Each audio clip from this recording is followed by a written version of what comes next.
Welcome back to DelphStack. Today I will show you how to fix the ARC Raiders error that says the UE Pioneer game has crashed fatal error.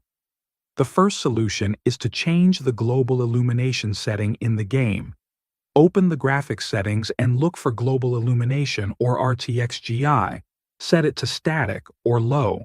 This reduces the load on dynamic rendering and can prevent crashes. Next, update or reinstall your GPU drivers. Use a tool called DDU, which stands for Display Driver Uninstaller. It removes all old graphics drivers completely. Then, download the latest drivers for your AMD or NVIDIA card and install them fresh. This can fix many issues caused by corrupted or outdated drivers. You should also check your game files. If you're using Steam, right-click on RC Raiders, go to Properties, then Installed Files, and choose Verify Integrity of Game Files. I don't have the game installed, but these steps are the same for any game on Steam.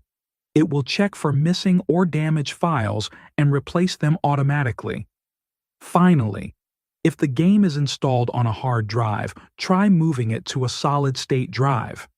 SSDs are much faster and more stable, which can reduce crashes caused by slow loading or file access. This will help ARC Raiders run more smoothly and stop the fatal errors from interrupting your game. Thanks for watching.